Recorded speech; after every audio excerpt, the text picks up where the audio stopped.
Hey, we're here to talk about the scary things called reputation risks. We're here to talk about gaining recognition that captures attention and how you and your company can establish relevance that opens doors while you also build resilience that withstands scrutiny. And the guy here to talk about that, the Mr. Expert, is Elie Jacobs. That's Elie Jacobs. And he's the founding partner of Purposeful Advisors, purposefuladv.com.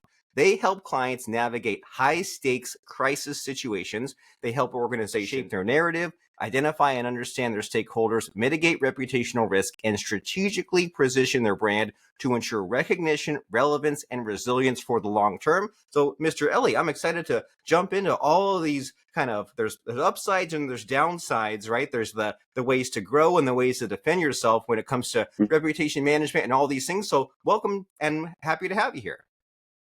I'm really excited to be here. I hope the sirens aren't coming up on the recording, but that just gives you an idea of the kind of crisis that you could be in.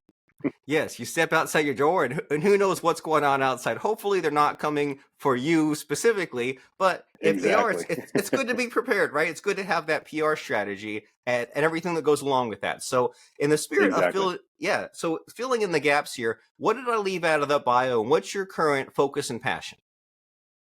My current focus and passion is really, I like working with companies that are either struggling with what their narrative needs to be to build a reputation. So those are startups and scale-ups, or companies that are needing to rebuild their reputation after something has gone wrong, or there's been leadership change, or there's been a merger, or some other substantial existential change that the company has gone through. Really, I like finding knotty issues and problems that companies are facing and try to fix them, or at least mitigate the impact that they could have on a company. Very nice. You're a problem solver. And that's one of those mindset shifts I think us entrepreneurs need to make, isn't it? When you think of if someone's an employee, they're looking for the easy path, right? How do I get the most money for the least amount of time? But if you're a business owner, it's like, well, how do I really provide that unique value? How do I seek those problems others can't solve? That way I provide the value. I feel good about what I'm doing. I can ideally charge a premium for that. Everybody wins, right? You solve these big, huge problems. And when you think about the missteps or the problems or the things that happen that are associated with brands, you think about Jared from Subway or something along those lines. But what do you see as far as helping us understand when a brand's reputation is kind of goes bad? Or you also mentioned about these startups, scale ups, kind of making sure that the narrative is correct. What do you see? What's the problem out there? I think there's a couple of problems. The first one, particularly for startups, and Theranos is the prime example of this, is you get out too far ahead with your story than what you're actually capable of accomplishing or what you're actually doing. And that happens in the startup world all the time because you got to show what you're doing to investors to get the next round of investment, et cetera, et cetera, et cetera. Most people are honest brokers, but there are some bad actors out there, like Elizabeth Holmes clearly was. So I think that's problem number one. Problem number two is not thinking proactively enough about your position. And I'm going to take a step back and get a little technical, but I think it'll help kind of level set the ground here. So there are risks, issues, and crises. And those are three distinct things that are obviously interrelated.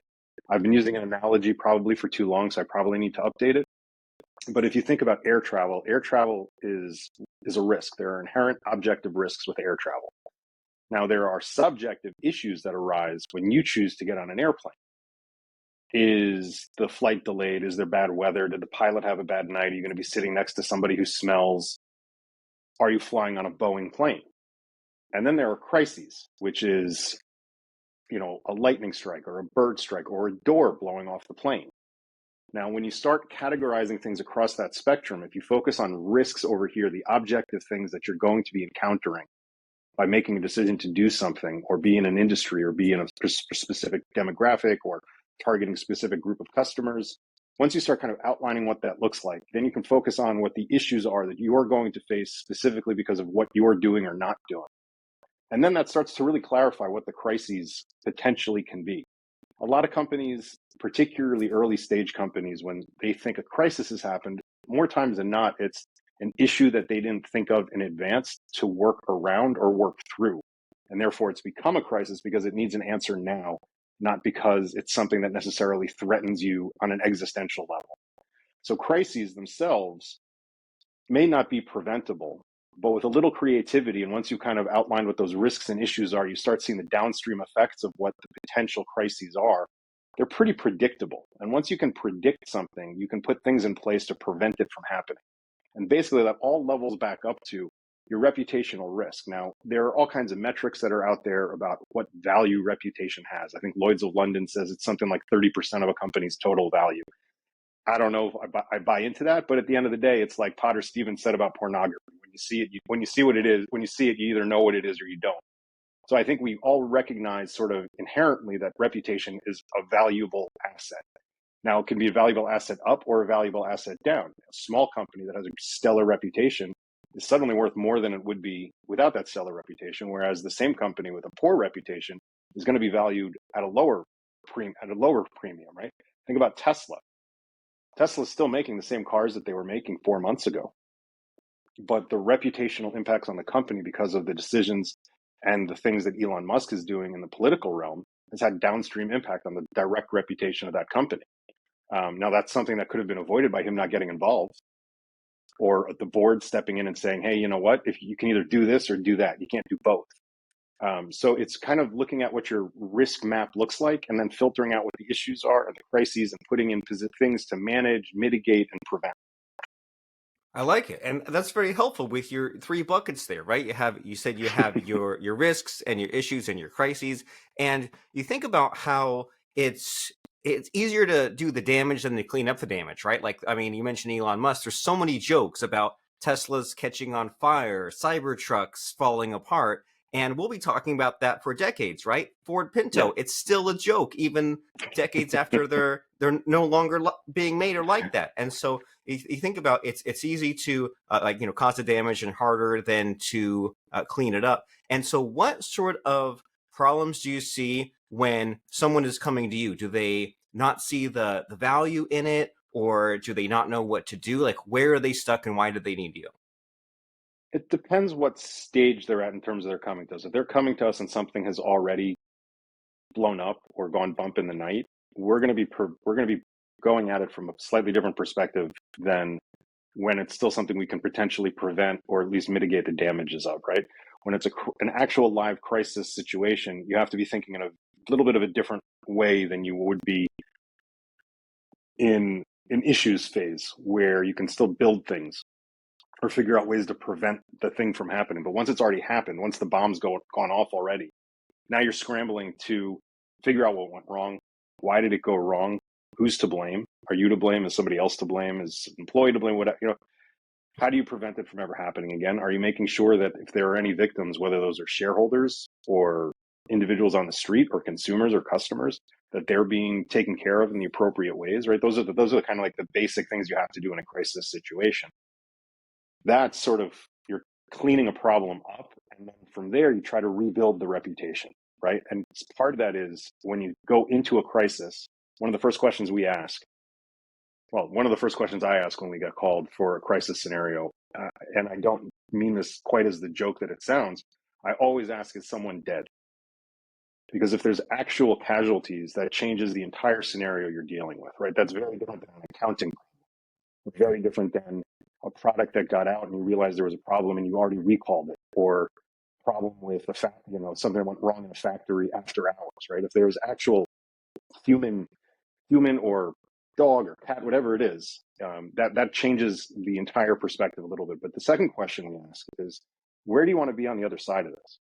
Do you want to be where you were? Do you want to be in a better position? Do you think you can be in a better position? And then we start working on a map, sort of, how do we get to that point that they want to be at? How can we lever their responses to the crisis, assuming that they're the right responses and that they're effective and have an impact, to put this company in a better position on the other side of it? So it seems like it's all revolving around the issue of thinking things through it. And you're giving me all these flashbacks to sometimes you have a peer, coworker, co-owner, whatever, and they're so fixated on something that's the wrong problem. I'm like, why don't you focus on the actual problem? And then if I bring up the actual problem, they say, oh, I don't even want to think about that. And it seems like you're saying, well, it's worth at least thinking about it and figuring out what the path connects to. And even if it says, hey, we thought this through, this is okay, at least you have that kind of documented, written down, set in stone in a way. That way it's something that it's kind of, you can bring back up later, and that way you've actually considered what that risk is. And, this keyword reputation, it seems to come up a lot in with like dealing with like, press or SEO or social media. And so when a reputation, you're trying to improve it or you're trying to clean up the mess, like what do you look at? What are the tangibles? Tangibles are all kinds of things, right? Like there's all kinds of definitions about reputation is or is not. But in general, it's if your brand is what you say you do, and reputation is therefore what everybody else says you do or what they think you do, when there's a delta between those 2 points, that is your risk aperture. The larger that is, the larger reputational risk you run. If your brand says you do X, but everybody thinks that you do B, you have a real problem. Their expectations are out of whack of what either you can deliver or what you actually do. So that's why as I said earlier, sometimes startups get ahead of themselves in terms of what they're actually doing or what they're capable of delivering. So their brand might be over here, the reputation may not exist, right? Like a reputational risk is nobody knows who you are when you're out there trying to raise money, trying to get investors, trying to hire people, trying to come after a regulatory issue that you need to change. Right? These are like, if nobody knows who you are, that in itself is a risk. So how do you raise your reputation to be in line with what your brand is? Sometimes you have to rethink what your brand actually is. And we do a lot of this early on with non-crisis clients. When we have like regular retained clients, we do what we call, it's kind of a messaging breakdown.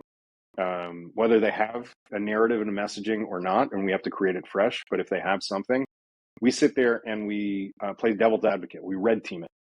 We ensure that we can back up every aspect of what that messaging and what that narrative says.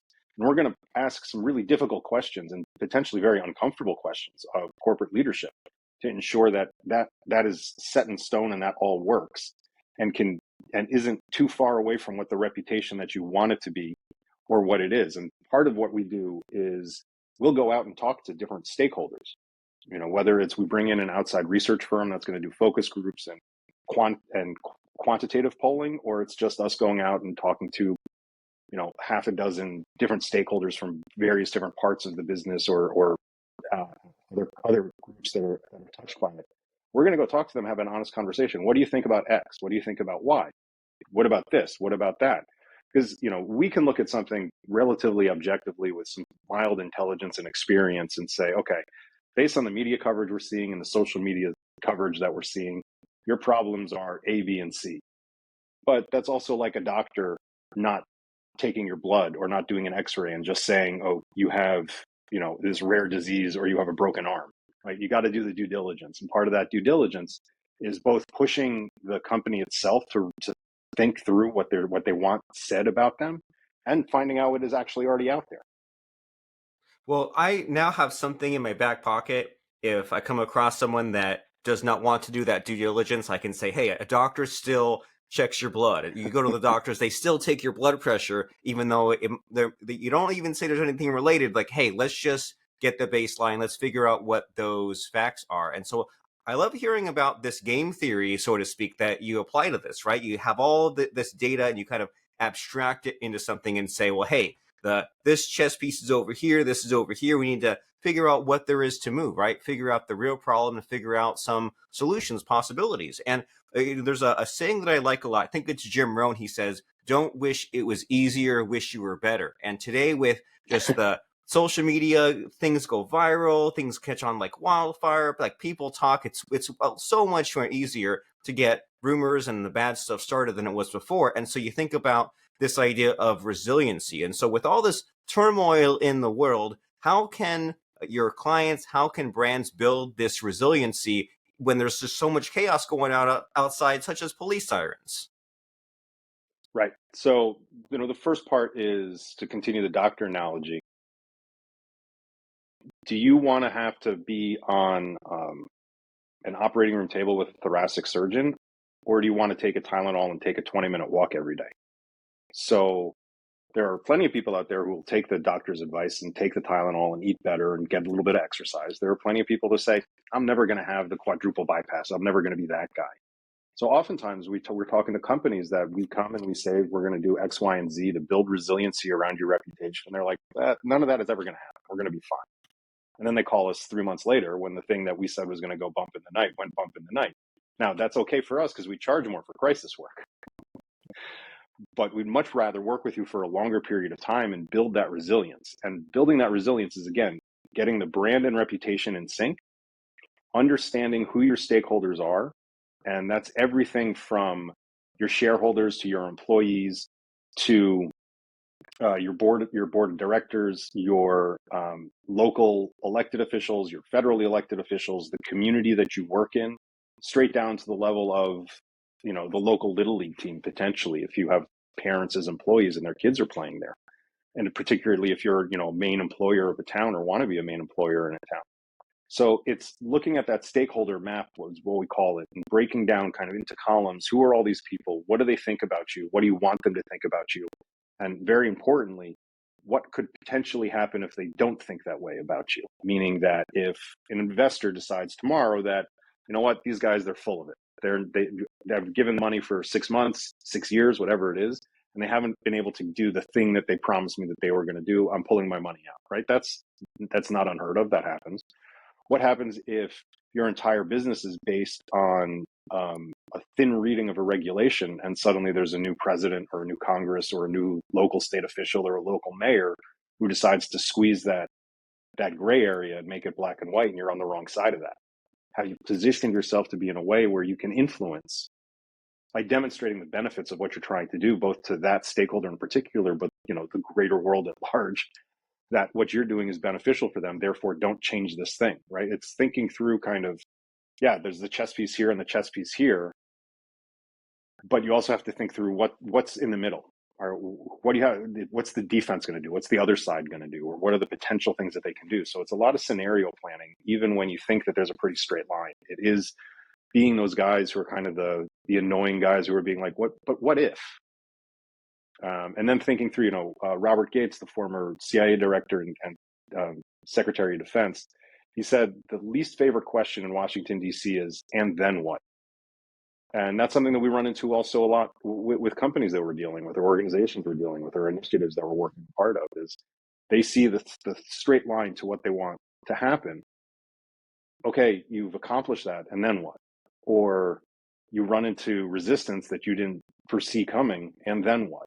So again, it's a lot of scenario planning. It's a lot of thinking through kind of what are the things that could go wrong, what are the things that are going to go wrong, what are the things that you can prevent from going wrong. And part of the whole problem with risk, whether it's financial risk, reputational risk, political risk, whatever else it is it's very hard to reward, right? How do you reward somebody for preventing something from happening that may not have happened in the first place? So that's, again, as an entrepreneur, it's our firm. That's a challenge for us, is to try to work with clients to understand that there's value in what we're trying to do, irregardless of the thing that we said is going to go bump, that could go bump in the night, doesn't go bump in the night. We're going to do all the other things to ensure that that thing, there's a less likely chance of that thing happening. But more important, if it does, you're going to be more resilient to get through it.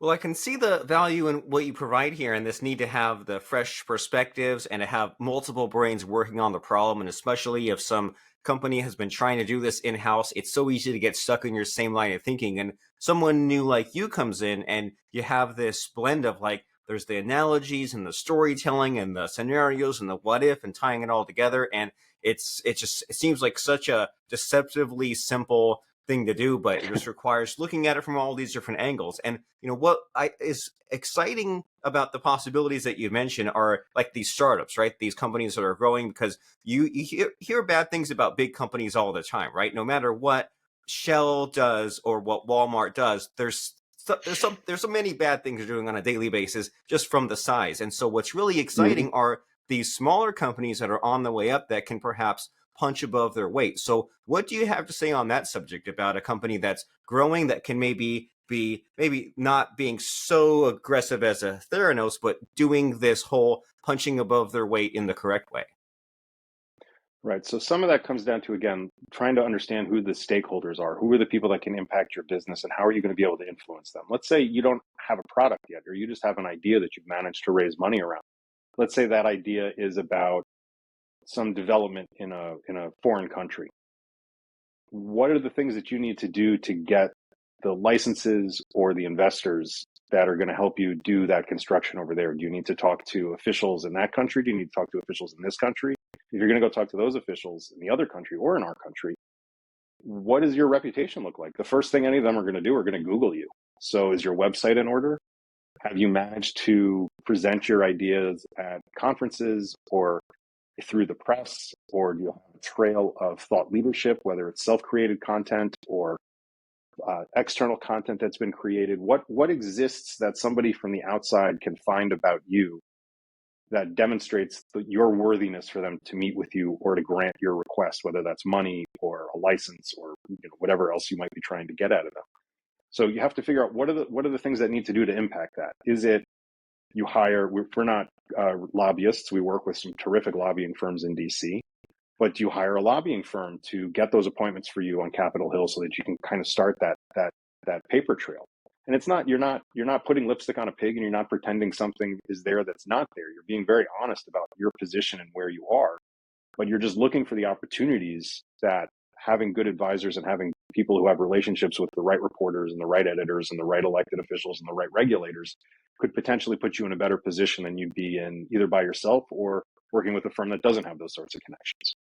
Well, I love this concept of the paper trail, and that's part of what you're doing here, right? You're appearing on podcasts, and so that when someone searches your name and they say, hey, well, there's this guy, Elie Jacobs from Purposeful Advisors, and if they look on LinkedIn, what do they see? Look on YouTube, look on Google, look on Instagram, they do this search, and you and I both, Elie, we've looked into someone every now and then, right? You meet someone at a conference, someone maybe cold emails you, you Mm-hmm. say, all right, when I search, what shows up? And I think that it's very scary that a lot of us haven't searched ourselves, or maybe not in a while, right? Maybe not in the last 6 or 12 months. And what does show up, including just all the little scraps, right? All the little unintended, the TikToks or the Facebook reels, and someone says, oh my gosh, this guy Elie, he talked about some of these ideas, like he's exactly the person that I need to have on my team or to help me out with this. And it seems like a lot of what you're mentioning here is like, who is on your team, right? Who is on your corner? Who will you need,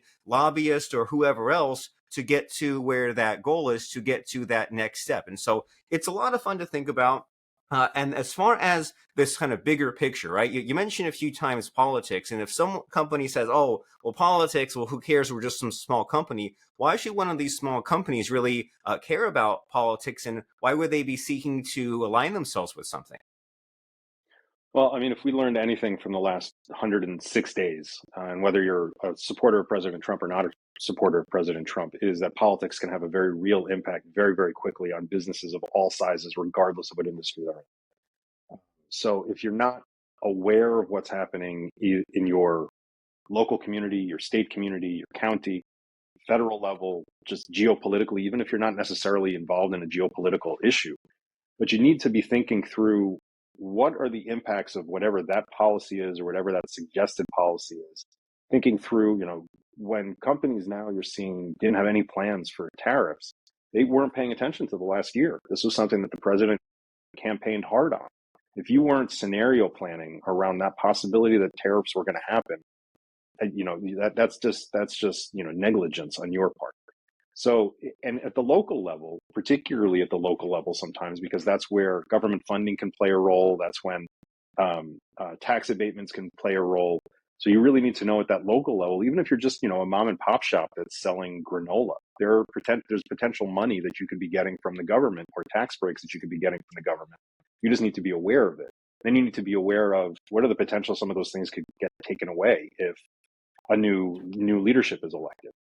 So it's important for companies to pay attention to this stuff. You don't necessarily need to be engaged. I mean, you don't need to be a donor. You don't need to show up at events. You don't need to go meet with legislators at the local, state, or federal level. But you need to be aware of what it all is, and you need to think through how could it potentially impact me. One of the things about modern day politics is there aren't a whole lot of surprises. Again, the tariffs were not a surprise. I think the size of the proposed tariffs was the surprise. But if you didn't think that there was a better than 90% chance that some sort of tariff was going to happen, again, you haven't been paying attention. And on the flip side of that, when the Trans-Pacific Partnership was killed back in 20 when uh, President Trump took office the first time in 2017. There were companies that were positioning themselves for the future of the Trans-Pacific Partnership, which is 22 nations on the Pacific, and on both sides of the Pacific, we're going to create kind of a unified economy, not a unified economy, but more open trade, basically to compete with China. If you weren't modeling the possibility that there might be somebody from another party elected, or Bernie Sanders elected, and they were going to destroy TPP, you're not thinking clearly enough. You're not taking the time to think what if. So the political part is you don't have to be a maven. You don't have to sit there and watch Meet the Press every Sunday, but you really should. You need to be paying attention somehow, or talking to people who are paying attention. Very nice. So you're saying that many things can be predicted. Just pay attention, consider some options. I mean, imagine if you put $500 in an Apple stock in 1997. Imagine if you put $500 into Bitcoin in 2014 and just forgot about it. Let it sit there. Imagine the upsides, but also the downsides. And it's such a psychological just trick mess, right? When you think about the prevention versus the cure, right? If you get a cavity, Yeah. you get a heart attack, get hit with a big tax bill. Where there were things that you could have done to prepare for things, but then there's that kind of monotony versus misery situation where like you only Mm-hmm. really see the value in something afterwards and you don't really have a time machine to fix it. And so it's like lessons to be learned of like those past failures and what can be done into the future, especially when it comes to dealing with these things like the brand's reputation and hopefully getting these risks dealt with before they come issues, before they come crises. But even if it's at that crisis stage, then someone can come to you and Purposeful Advisors. And how does somebody know if they're a good fit for you as far as like problem and company size and situation? How does someone know if they should be speaking with you? We work with companies of all sizes at all points of where they're at, in all kinds of different mandates. Everything from we're going to rewrite the content on your website and help you kind of straighten out your messaging, and then you're going to go off on your own because you have a pretty robust team internally. To you don't have nobody internally, and we're essentially going to run your communications and public affairs function. So there's nobody that we wouldn't talk to. There's nobody that I don't think we can help in some way. That being said, we are not healthcare experts. That's kind of a very specific communications and public affairs world around healthcare. Both my partner Frank DeMaria and I have worked on crises in the healthcare space, but we're probably not the right people day to day if you're a healthcare company. But other than that, there are very few companies and industries. I can't think of any industry that we haven't touched somehow. Very nice. So you do amazing work, right? And from different levels, right? It might just be rewriting the website content, or it might be this more like big picture, multi-step, long-term situation. And so if someone says, okay, Elie says that I should be speaking with him and his team and figuring out how they can help, then what's the next step here? Is it just purposefuladv.com? Yeah, I'm Elie, Elie, at purposefuladv.com. Our website has a contact us thing. Both Frank DeMaria and I are on LinkedIn. There's all kinds of content. If you Google us or go to our website, you can take a look at what we do. And we try to meet clients where they are kind of in their growth cycle. So one of the things that we introduced relatively recently is what we're calling a 100-day sprint. I don't know if that name's going to stick, but it's what we're working with right now. And we've sort of devised that as a 3-tier system at different price points. And you walk away with different deliverables or different levels of deliverables at the end of those 100 days. Maybe a company doesn't really know if we're the right thing for them. Maybe we're not going to be the right fit. Maybe they don't have the money to invest in, bringing us on for long-term retained work. We'll come in and, at the basic level, we will do that messaging session where we're going to ask the what ifs, and we're going to ask, and then what? And we're going to try to understand your stakeholders. We're going to look at what your media coverage looks like. We're going to look at what your social media coverage looks like. We're going to do a little bit of stakeholder research, and you're going to walk away with, a messaging deck that covers, your who, what, why, where, your value proposition, all that sort of good stuff that you need. Then at the next level, it's that plus we're going to, potentially start pitching some media for you, or start working out a media plan for you and other communications tactics and strategies. And then at the next level, kind of the premier level, that's when we potentially would bring in an external research firm to do focus groups and quantitative research. We might bring in a government relations firm to look at the regulatory and legislative landscape around specifically the things that you're working on. So we try to meet clients where they are in that growth stage. The 100-day sprint thing is, one that's kind of a canned offering that we have. Generally, we just like working with clients on a retained basis where we become part of your team. We used to be called Purposeful Communications.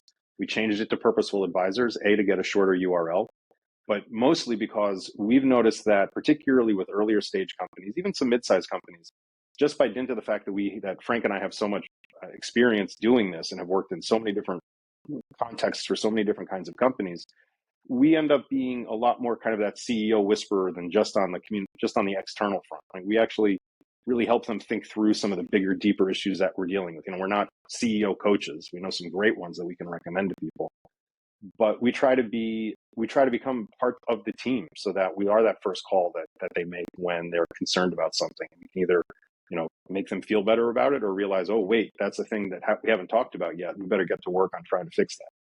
Very cool. You're a problem solver. And even in those problems where there is someone saying, hey, I know exactly what the problem is, and you might say, well, we have this discussion, it's this other thing you hadn't even considered. And so it's just the recurring theme in our conversation here is the need to have more people thinking about the problem, and especially more people than have been thinking about the problem up until this date, and get those new perspectives. I love the idea of the 100-day sprint, because that way we can see some results, we can see what's possible, and then think about continuing. And so if today's conversation sounded like something that your organization really needs, can really tap into some of these ideas of dealing with crises, reputation management, we said that email address is ELIE@purposefuladv.com. And you can find Mr. Elie on LinkedIn, linkedin.com/in/ELIE Jacobs. Mr. Elie Jacobs is a founding partner at Purposeful Advisors. He's leading communications and public affairs advisor in crisis and issues and reputation management. And thank you very much, Mr. Elie, for being on the show. But before I let you go, it's time for the scary part of the show where I ask you about a fun quote or lesson that has served you that you can pass on to us. So what do you have as far as a fun quote or lesson? Well, I already did the Robert Gates one, but I heard Bill Clinton once say, somebody asked the question, what's the most important thing that you've ever learned in your life? And his response took him a couple seconds, but then he said, the most important thing in the world is knowing the difference between what you want and what you believe you can have. Now, that sounds kind of like existentially dreadful when you first start thinking about it. And it kind of stuck in the back of my head. It's been stuck in the back of my head for 23 years now. But he then gave the example. He said, when I was 16 years old, I could dunk a basketball. I want to do it again. Do I believe I can? No. So I think that particularly with entrepreneurs and scale up and startup companies, it's a good lesson to have in mind of, is it something you're actually capable of doing? Just because you want to, just because you want to fly doesn't mean you should jump off a building, right? Just because you want to have $1 billion in the bank by creating something great doesn't mean that you can necessarily do it without a lot of legwork and a lot of hard work. So that's the thing, that's a lesson that's always stuck with me. The difference between knowing what you want and what you believe you can have. I like it. That's wise. There's so much built into that, right? What's achievable, and then do you have a fleshed out plan attached to that on how you'll do it? What's the path? What are the resources? Who will help you? What will happen afterwards? So the difference between what you want and what you think you can have, and that's great to think about, especially as we're dealing with the crisis, cleaning up the mess, or preventing it from happening, or improving our reputation. Whatever that situation is, go to purposefuladv.com. And thank you much, Mr. Elie, for showing up and being a wonderful guest, giving us some amazing advice. I really appreciate you being here. It was a great conversation. Thanks for having me. All right, super.